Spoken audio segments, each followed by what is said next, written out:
right, let's go ahead and read chapter 2. So we read chapter 1 a few days ago. It's called A Mandatory Vacation. We saw and read about Seth and Kendra going to their grandparents' house. They're not super happy about it, but they kind of have to be there. So this chapter is called Collecting Clues. I'm going to read it first, and then I'm going to give you guys just an activity after, just to kind of let you guys write some stuff about this chapter. So, chapter 2, Collecting Clues. The next morning, Kendra sat at breakfast across from her grandfather. A wooden clock on the wall above him read 8:43. Reflected sunlight flashed in the corner of her eye. Seth was using his butter knife to bounce sun rays. She was not seated close enough to the window to retaliate. "Nobody likes sun in their eyes, Seth," Grandpa said. Seth stopped. "Where's Dale?" he asked. "Dale and I got up a few hours ago. He's out working. I'm just here to keep you company on your first morning." Lena set a bowl in front of Seth and another in front of Kendra. "What's this?" Seth asked. "Cream of wheat," Lena replied. "It sticks to your ribs," Grandpa added. Seth probed the cream of wheat with a spoon. "What's in it? Blood?" "It's berries from the garden and homemade raspberry preserves," Lena said, placing a platter on the table containing toast, butter, a pitcher of milk, a bowl of sugar, and a bowl of jam. Kendra sampled the cream of wheat. It was delicious. The berries and raspberry preserves sweetened it to perfection. "This is good," Seth said. "Just think, Dad is eating snails." "You kids remember the rules about the woods," Grandpa said. "And to stay out of the barn," Kendra said. "Good girl. There's a swimming pool out back, and we got let's try that again. Good girl. There's a swimming pool out back that we got ready for you. All the chemicals are balanced and whatnot. There are gardens to explore. You can always play in your room. Just respect the rules and we'll get along fine." "When is Grandma coming back?" Kendra asked. Grandpa glanced down at his hands. "That depends on your Aunt Edna. Could be next week. Could be a couple months." "Good thing Grandma got over her illness," Kendra said. "Illness?" "The one that kept her from going to the funeral." "Right. Yeah, she's still a little under the weather when she left for Missouri, not Mississippi." Grandpa was acting a little peculiar. Kendra wondered if he was uncomfortable around children. "I'm sad we missed her," Kendra said. "She's sorry, too. Well, I better be off." Grandpa had not eaten anything. He pushed his chair back, stood up, and stepped away from the table, rubbing his palms against his jeans.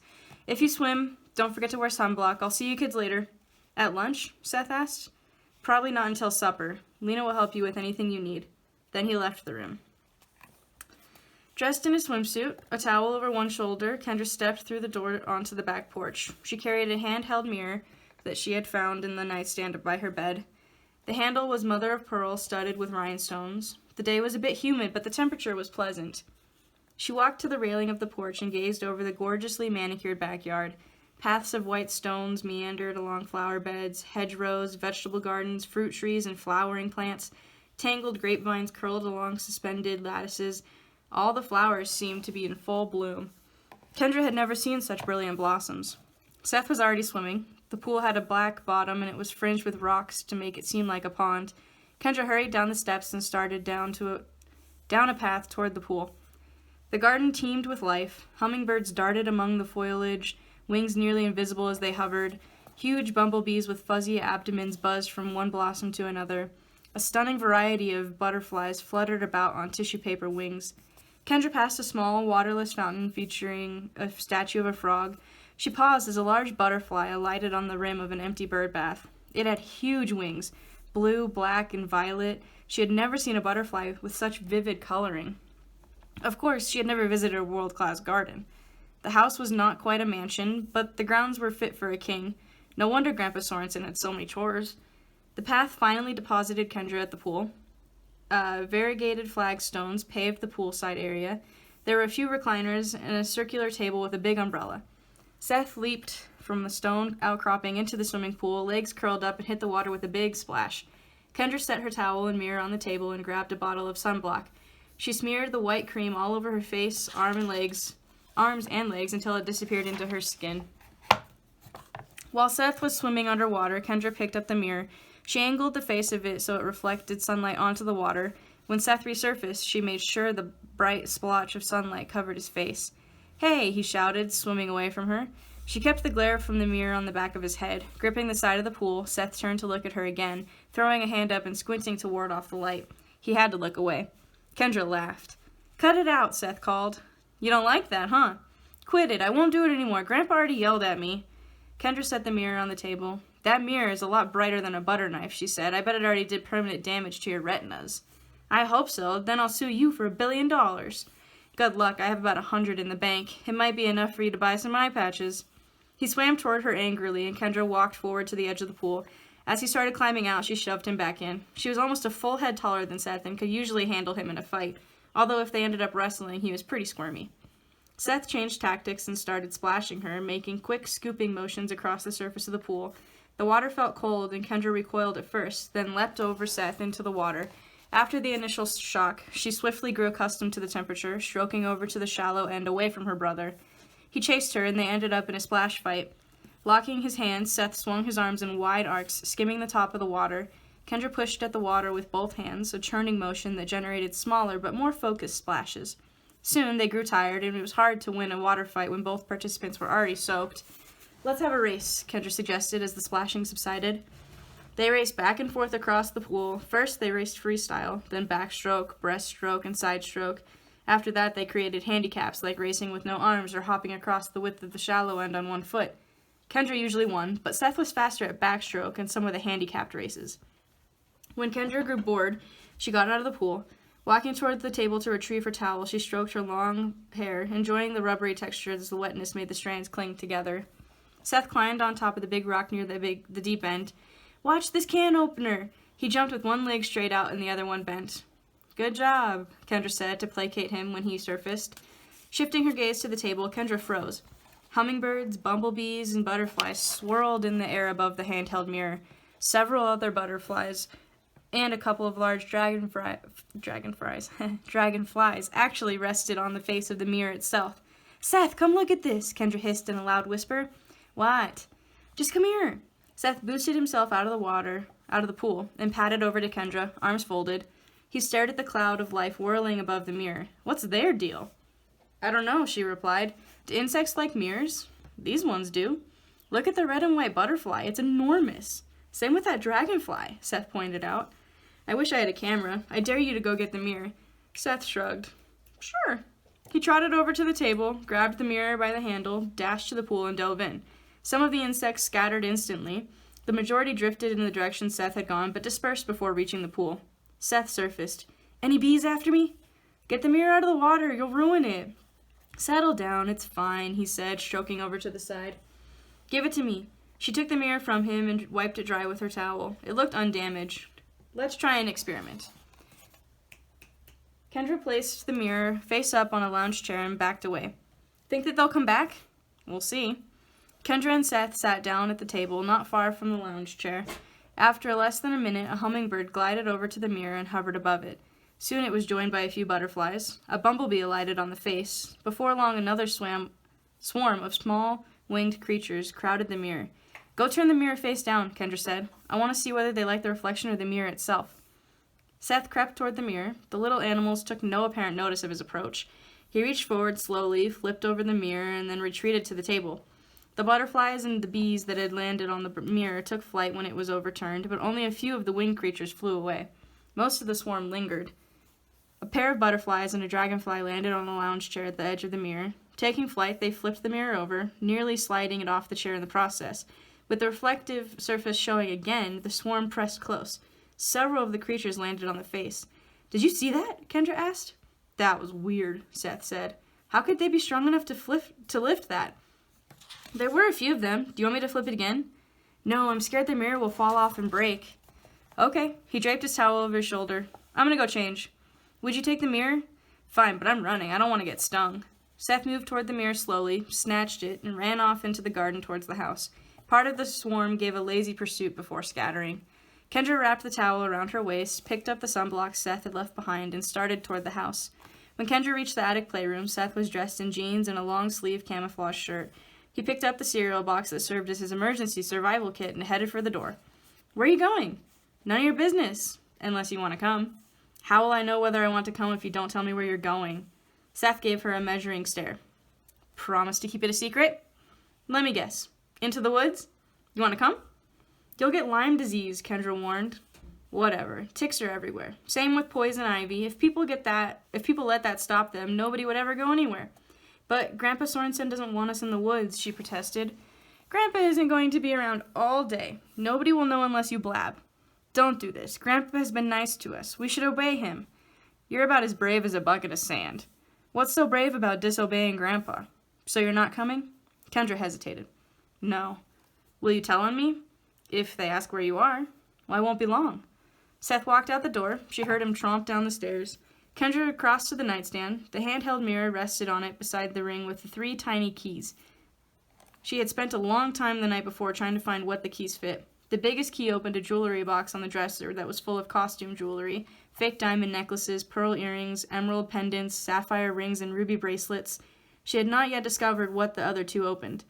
She picked up the keys. They were all small. The smallest was no longer than a thumbtack.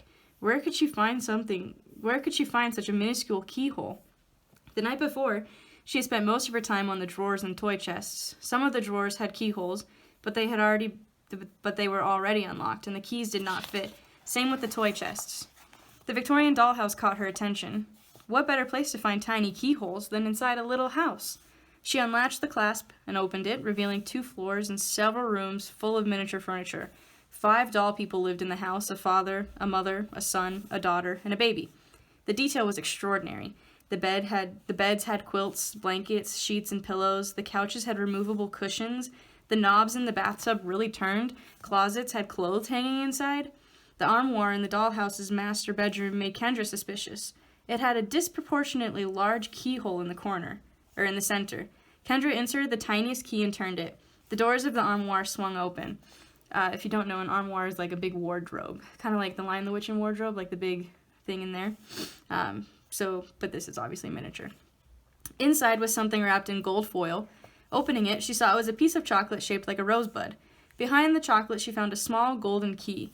She added it to the key ring. The golden key was larger than the key that opened the armoire, but smaller than the key that opened the jewelry box. Kendra took a bite of the chocolate rosebud. It was soft and melted in her mouth. It was the richest, creamiest chocolate that she had ever tasted. She finished it in 3 more bites, savoring each mouthful. Kendra continued scouring the tiny house, investigating every piece of furniture, searching every closet, checking behind every miniature painting on the walls. Finding no more keyholes, she closed the dollhouse and fastened the clasps. Scanning the room, Kendra tried to decide where to look next. 1 key left, maybe 2 if the golden key also opened something. She had been through most of the items in the toy chests, but she could always double-check.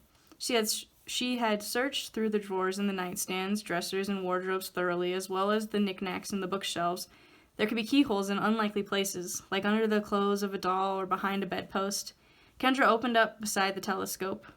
Improbable as it was, she checked it for keyholes. Nothing. Maybe she could use the telescope to locate Seth. Opening the window, she noticed Dale walking along the lawn at the outskirts of the woods. He was carrying something in both hands, but his back was to her, impeding a view of what he held. He stooped and set it down behind a low hedge, which continued to prevent her from seeing the object. Dale walked off at a brisk pace, glancing around as if to ensure nobody was spying, and soon passed out of view. Curious, Kendra rushed downstairs and out the back door. Dale was nowhere in sight. She trotted across the lawn to the low hedge beneath the attic window. Grass continued for about 6 feet beyond the hedge before stopping abruptly at the perimeter of the forest. On the grass behind the hedge rested a large pie tin full of milk. An iridescent hummingbird hung suspended over the pie tin, wings a faint blur.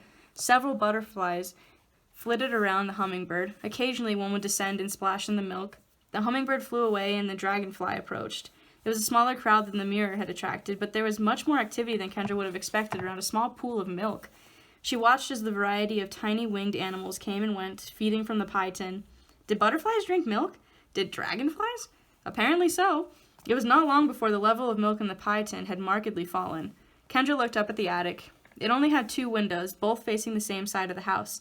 She visualized the room behind those gabled windows and suddenly realized that the playroom consumed only half the space that the attic should fill. Abandoning the tin of milk, she walked around to the opposite side of the house. On the far side was a second pair of attic windows. She was right. There was another half to the attic, but she knew of no other stairway granting access to the uppermost story of the house, which meant there might be some sort of secret passage in the playroom. Maybe the final key unlocked it. Just as she decided to return to the attic and search for a hidden door, Kendra noticed Dale coming from the direction of the barn with another pie tin. She hurried toward him. When he saw her coming, he looked temporarily uncomfortable, then put on a big smile. "What are you doing?" Kendra asked. "Just taking some milk to the house," he replied, changing directions a bit. He had been heading towards the woods. "Really? Why'd you leave that other milk behind the hedge?"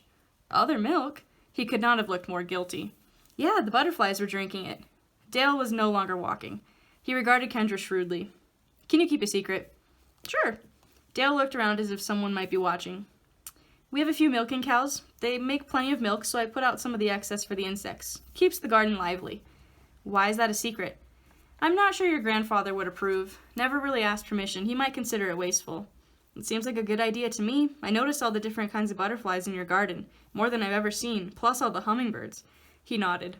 "I like it. Adds to the atmosphere." "So you weren't taking that milk to the house then?" No. The milk hasn't been pasteurized. Full of bacteria, you could catch all sorts of diseases, not fit for people. Insects, on the other hand, they seem to like it best that way. You won't spoil my secret?" "I'll keep quiet." "Good girl," he said with a conspiratorial wink. Where are you putting that one?" "Over there." He jerked his head towards the woods. "I set a few on the border of the yard every day." "Does it spoil?"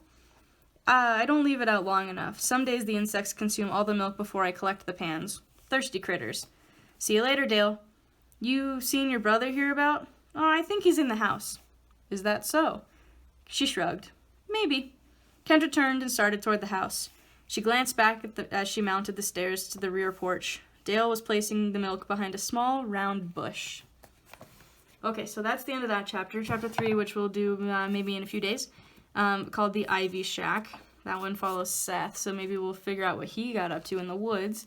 But for you guys, instead of answering a ton of questions like last time, I just have a small written response thing for you guys to look at. So it's only based on Chapter 2, but you can use any sort of ideas from Chapter 1 if you have any.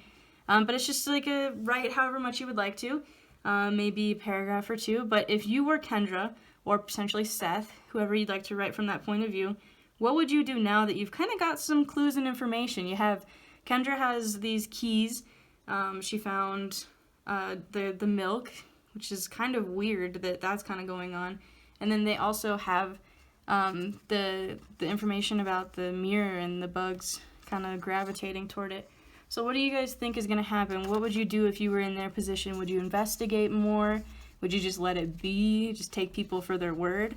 So maybe write a paragraph on that. You can, I think these are getting posted on Facebook. You can always comment a picture of your paragraph there if you want to. I'd love to read them and hear you guys' thoughts. You can do that with your Chapter 1 stuff as well. So yeah, I think I'm going to end this one here, and I will get you guys Chapter 3 hopefully on Friday. Have a good day.